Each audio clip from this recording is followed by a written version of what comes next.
There's something really quite magical about beaches, or at least I've always thought there is. Perhaps it's because on one side we have the sea, which can be so unpredictable in its weather.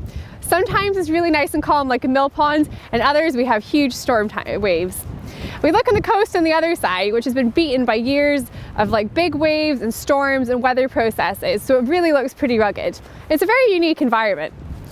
Today we're at St. Cyrus, which is popular to so many people. Whether you want to ride your horse here along the beach and through the waves, walk your dog, or simply like me, are just out for the day trying to enjoy the weather, which admittedly is rather grey today. So that really brings us on to a good question. How does the sand under my feet actually get here? We need to think about three different processes when we think about how beaches are formed. We need to look at erosion, transportation, and deposition.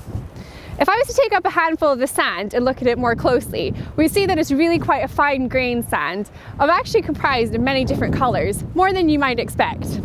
These grains almost look like little spheres, like little balls. These are eroded from further up the coast and transported here via coastal processes, predominantly looking at waves. There are two types of waves we need to consider: constructive and destructive waves.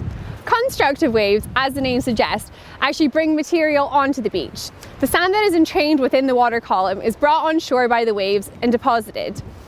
Destructive waves, however, do the complete opposite. They actually take material away from the beach. This is because they're much higher energy and occur over storm conditions where they erode away the beach material.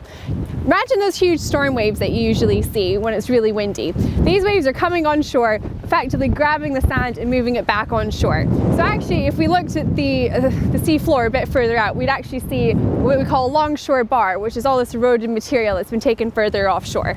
So hopefully that gives you a little bit of an overview about how beaches such as St. Cyrus are formed. Maybe next time you're on your beach, take a look at the shape and look at the processes that are happening around you.